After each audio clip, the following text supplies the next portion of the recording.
Students, last video में हम लोगों ने रिलेशनशिप शुरू किया था among the total average and marginal production, जिसमें से एक रिलेशनशिप हमने देख लिया है।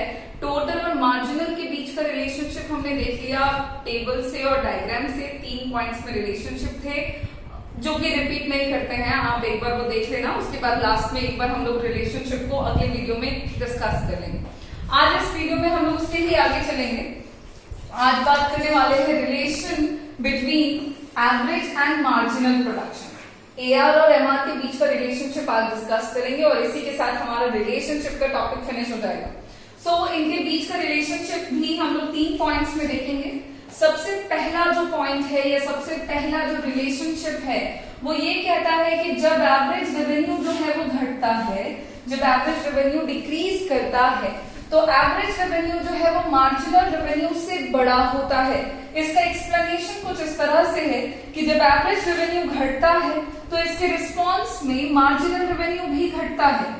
जब एआर और एमआर दोनों घटते हैं तो जो रेट ऑफ डिक्रीमेंट होता है एमआर का वो ग्रेटर होता है एआर के कंपैरिजन में। मतलब घटते हैं दोनों, लेकिन मार्जिनल रेवेन्यू एवरेज रेवेन्यू से ज्यादा तेजी से घटता है। तो क्योंकि एमआर ज्यादा तेजी से घटता है, इसी वजह से यहाँ पे एवरेज रेवेन्यू जो है वो ग्रेटर हो जाता है और मार्जिनल रेवेन्यू जो है वो स्मॉलर होता है, क्योंकि दो चीजें घट रही है और एक जो है या दूसरा जो है वो पहले से ज्यादा तेजी से घट रहा है। तो जो धीरे धीरे घटेगा वो बड़ा रहेगा और जो जल्दी जल्दी डिक्रीज कर जाएगा वो छोटा हो जाएगा। इस रिलेशनशिप को हम टेबल और डायग्राम में देखेंगे।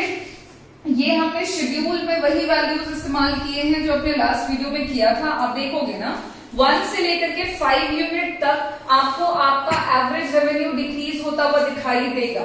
ये घट रहा है 1 से लेकर के 5 यूनिट तक, या इनफैक्ट फिलहाल इतना ही लेके चलते हैं। 1 से 5 यूनिट तक एआर घट रहा, 1 से 5 यूनिट तक एमआर भी घट रहा है।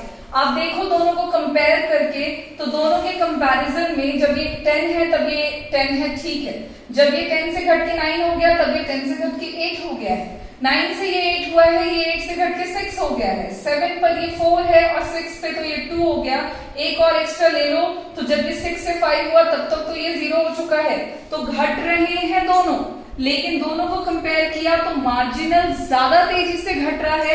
मतलब यहाँ पे बड़ा है आपका एवरेज रेवेन्यू। और पहला रिलेशनशिप हमारा यही कहता है कि जब एवरेज रेवेन्यू घटेगा तो एवरेज रेवेन्यू मार्जिनल रेवेन्यू से बड़ा होगा।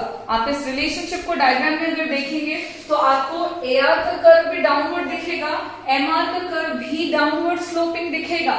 लेकिन आप देखोगे तो ये डॉटेड लाइन जो है ये आपका एमआर कर्व है और मार्जिनल रेवेन्यू का कर्व जो है वो आपको एवरेज रेवेन्यू के कर्व के नीचे नजर आ रहा है। इसका मतलब है कि एवरेज रेवेन्यू जो है वो ग्रेटर है मार्जिनल रेवेन्यू से। तो पहला रिलेशनशिप बहुत ही आसान कि जब भी एवरेज रेवेन्यू जो है वो घटता है तो एवरेज रेवेन्यू जो है वो मार्जिनल रेवेन्यू से बड़ा हो जाता है। दूसरा रिलेशनशिप कहता है कि जब एवरेज रेवेन्यू अपने मैक्सिमम पॉइंट को रीच करता है तो वहां पे एवरेज और मार्जिनल एक दूसरे के बराबर होते हैं। मतलब जहां कहीं पे भी एवरेज रेवेन्यू मैक्सिमम होगा, एवरेज और मार्जिनल उस पॉइंट पर एक दूसरे के बराबर होंगे। आप टेबल में इस बात को अच्छे से समझ पाओगे। आप एवरेज रेवेन्यू का वैल्यू देखो, 10 से घटते घटते 1 हुआ है, मैक्सिमम कितना है 10। जहां पे ये मैक्सिमम है, क्या मार्जिनल भी 10 है? मतलब जहां पे एवरेज रेवेन्यू मैक्सिमम होगा, मार्जिनल रेवेन्यू भी वहां पे उसके बराबर होगा। सेम ग्राफ में है, दोनों का स्टार्टिंग पॉइंट 1 पे है, दोनों 10, तो दोनों का स्टार्टिंग पॉइंट जो है वो सेम हो गया, ये कॉमन पॉइंट है। तो एवरेज का मैक्सिमम 10 पॉइंट है, मतलब मैक्सिमम पॉइंट 10 पर है, तो मार्जिनल जो है वो यहाँ पे एक दूसरे के मतलब मार्जिनल एवरेज के बराबर है। तो हमारा दूसरा रिलेशनशिप भी बहुत आसान कि जहां कहीं पर भी एवरेज रेवेन्यू मैक्सिमम होगा, मार्जिनल और एवरेज एक दूसरे के बराबर होंगे। और तीसरा रिलेशनशिप जो है वो भी ऐसा कोई पर्टिकुलर नहीं, बट स्टिल आपको जान लेना चाहिए कि जो एवरेज रेवेन्यू है वो हमेशा पॉजिटिव होगा। जैसा कि मैंने आपको लास्ट वीडियो में बताया हुआ था, जब हम टेबल से बेसिक इंट्रोडक्शन ले रहे थे तो मैंने आपको बोला कि देखो एआर का वैल्यू आप टेबल में देख लो, एवरेज रेवेन्यू का वैल्यू क्या कहीं पे भी नेगेटिव है? नहीं। जीरो है? नहीं। ये आपका सिर्फ और सिर्फ पॉजिटिव है। बट एआर तो हमेशा पॉजिटिव होता है, बट एमआर जो है it can be positive, negative as well as zero. मतलब मार्जिनल रेवेन्यू पॉजिटिव भी हो सकता है, नेगेटिव भी हो सकता है और जीरो भी हो सकता है, जो कि हमें अपने टेबल में दिख रहा है। ये पॉजिटिव भी है, जीरो भी है और आप देख सकते हैं कि ये नेगेटिव भी है। तो एआर और एमआर के बीच का रिलेशनशिप एज बहुत ज्यादा डिफिकल्ट और कॉम्प्लेक्स नहीं है, बहुत ही सिंपल रिलेशनशिप है इनके बीच में। 3 पॉइंट्स में रिलेशनशिप है, आप एक बार ध्यान से बोर्ड की तरफ देख लें। पहला रिलेशनशिप है कि जब एवरेज रेवेन्यू घटेगा तो एवरेज मार्जिनल से बड़ा होगा। दूसरा रिलेशनशिप है कि जब एवरेज मैक्सिमम होगा तो एवरेज मार्जिनल एक दूसरे के बराबर होंगे।